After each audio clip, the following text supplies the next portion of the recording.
나철. 일본이 우리의 민족 정신을 흐리고 있을 적에 나철은 대종교를 창시하고 민족 지사를 규합했는데 이후 대종교는 큰 힘을 발휘하는 단체로 커갔다.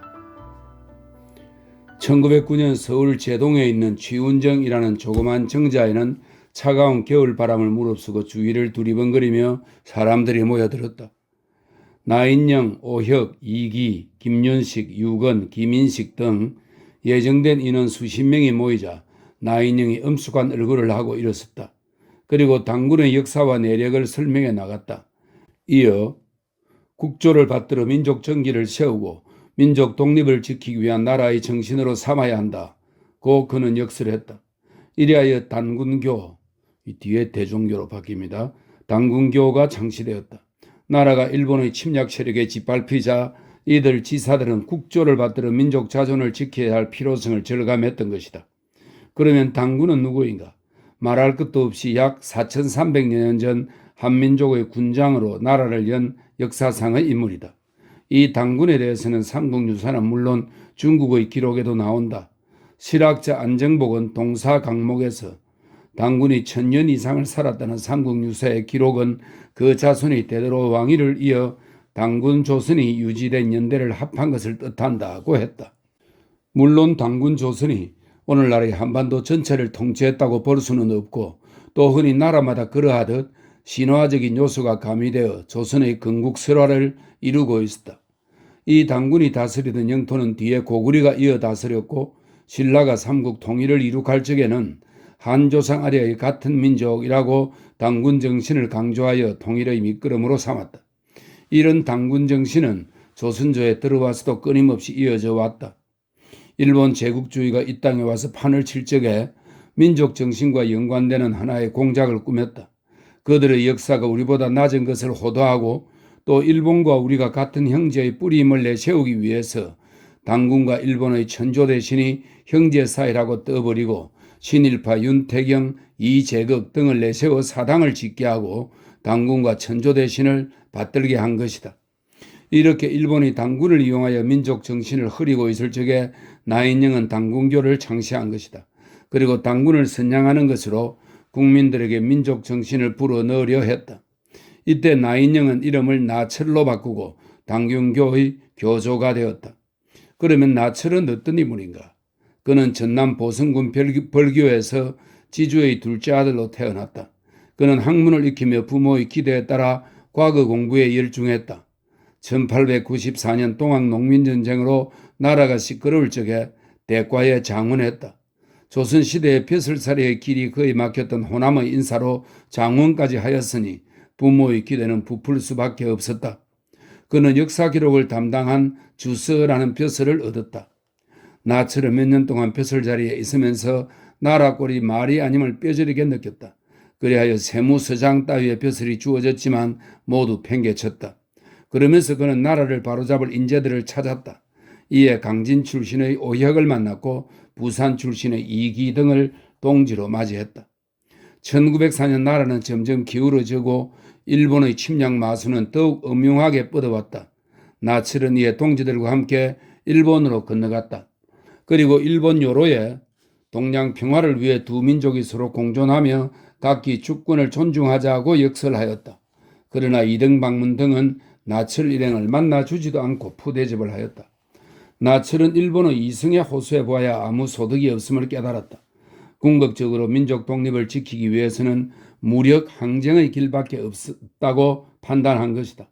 그가 일본에서 왔을 적에는 이른바 을사보호조약이 맺어져 나라의 외교권이 일본의 송두리째 넘어가는 등 주권을 빼앗기고 있었다. 5000년의 역사를 가진 민족, 500년을 지탱해온 왕국이 섬나라 오랑캐에게 주권을 빼앗기고 멀거니 보고만 있을 나철이 아니었다. 그의 피는 끓었다. 그는 맨 먼저 을사조약에 도장을 찍은 박재순, 이완용, 권중현 등을 암살하기로 결심했다. 그는 오혁, 김인식 등의 동지들과 함께 감사의용단을 조직하여 20여 명을 단원으로 모았다. 이들은 자금을 마련하여 권총을 구입하고 단원들을 훈련시켰다. 나철은 2천만 민족의 노예의 굴레를 벗기기 위해 함께 목숨을 바치자는 동맹서를 작성했고 또 이기에게 나라를 팔아먹은 오적을 민족의 이름으로 응징한다는 참관장을 쓰도록 부탁하였다.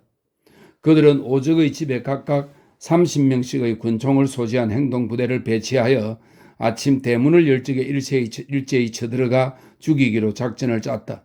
그러나 무기 구입 등의 자금이 모자라자 여기저기서 자금을 끌어댔고 그것도 뜻대로 안 되자 위조 지표를 찍어내기도 했다. 이어 오적이 대궐로 들어갈 적에 한꺼번에 행동대원이 총을 쏘기로 계획을 세웠으나 오적의 입골 시간이 달라 실제 행동으로 옮기지 못했다. 나철 일행은 폭탄을 넣은 상자를 선물로 위장 박재순, 이완용에게 보냈다. 뱀같이 약은 박재순은 재빨리 폭탄임을 알아차리고 이완용 등에게도 연락, 선물 상자를 열지 말라고 당부했다. 이들은 어쩔 수 없이 오적을 분담하여 권총 저격을 시도했다. 그리하여 이홍래라는 청년이 길가에 숨어 있다가 권중현에게 총을 쏘았는데 빗나가 부상만을 입히고 말았다. 이홍래는 곧 잡혀 모진 고문을 받고 배후 세력을 실토했다. 그리하여 18명의 동지들이 잡혀갔다. 나철은 동지들의 희생을 줄이기 위해 자기 자신이 주동자임을 내세워 자수했다. 그리하여 그는 10년의 유배형을 받고 지도로 귀양가는 몸이 되었다. 그 외 다른 동지들은 교수형에 처하기도 하고 귀양가기도 하고 엄한 처벌을 받았다. 그는 다행히 5개월 뒤에 특사로 풀려났다. 그러나 시리에 젖어 있기에는 그의 애국심이 용납하지 아니했다. 그는 오혁과 다시 어울려 새로운 계획을 꾸몄다.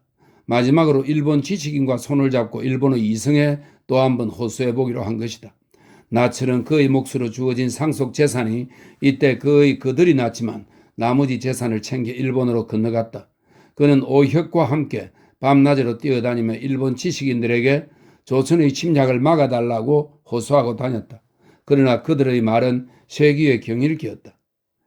그들은 끓어오르는 분노를 누르며 다시 고국으로 가는 배에 몸을 실을 수밖에 없었다. 그의 나이도 40대 중반에 접어들고 있었다. 이리하여 새로운 투쟁의 전환을 위해 당군교를 창시한 것이다. 이어 대종교로 이름을 바꾸고 민족 지사들을 규합했다. 대종교 아래로 서일, 여준 및 조성환, 신규식 등 많은 청장년의 독립투사들이 모여들었다. 대종교는 그의 뜻대로 큰 힘을 발휘하는 단체가 되고 있었다. 그런데 일제의 마수는 이 대종교를 가만 내버려 둘 리가 없었다. 일제는 대종교를 종교단체로 본 것이 아니라 민족 독립단체로 지목하여 갖가지 단합을 가해왔다. 집회를 금하는 것은 물론 자금 출처를 조사하기도 하고 자금의 용도를 제한하기도 하고 회원의 동정을 엄중히 감시했다. 이런 마당에서 대종교 활동이 제대로 뻗어나가기는 매우 어려웠다. 또다시 새로운 전기를 열어야 했다. 그는 하나의 결단을 내렸다. 그는 당군의 유적이 있는 9월산에 들어갔다. 그리고 단식을 하며 깊은 성찰의 시간을 가졌다. 그는 따라온 음주청 같은 제자들에게 독립투쟁에 헌신할 것을 마지막으로 당부하고 1916년 한가위 달도 휘영청 밝은 밤에 선술의 비법으로 호흡을 조절하여 스스로 목숨을 끊었다. 나철의 죽음은 즉각 서울의 동지들에게 전해졌다. 특히 제기동에서 병으로 누워있던 오혁은 심한 충격을 받았다. 조용하던 9월산이 갑자기 많은 사람들로 정적이 깨지고 있었다. 그의 유해는 그의 유언대로 당군이 활동하던 무대요 고구려의 땅이었던 북간도의 청파호 옆으로 옮겨졌고 그곳에 시신을 뉘었다. 그는 이 땅 독립운동의 하나의 걸음이 되었다. 나철이 죽자 대종교 본부는 서울에서 만주로 옮겨졌다. 이 나라의 국조를 받드는 대종교가 제 나라의 틀을 잡지 못하고 sak풍이 몰아치는 남의 땅에 본부를 마련한 것이다. 나라 이름 백성의 서름이요 통탄일 수밖에 없었다. 그러나 나철의 죽음과 대종교 본부의 이전으로 바로 독립운동의 새로운 전기가 마련되었다. 대종교 회원을 중심으로 북로군 정서가 만주에서 탄생되었고 이 기구를 통해 군사를 길러 무력 항쟁을 할 준비를 진행시켰고 민족 교육을 줄기차게 벌이기도 했다. 그리하여 이시영, 김규식, 조승환 등이 이를 통해 독립운동을 전개하였다.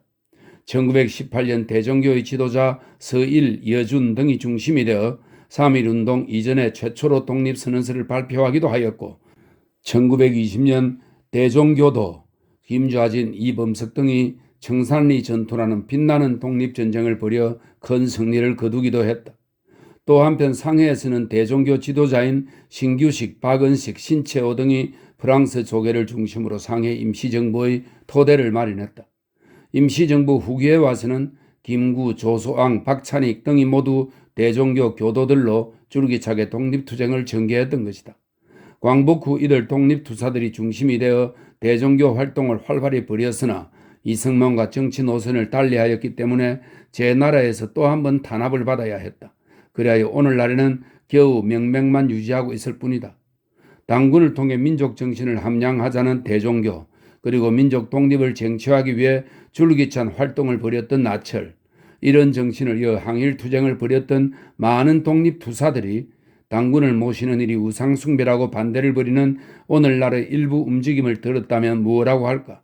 적어도 당군을 받드는 일이 일본의 신사참배와 같은 성격의 것이 아니라면 우상숭배라고 몰아붙이는 처사에 대해 깊은 성찰이 요구된다.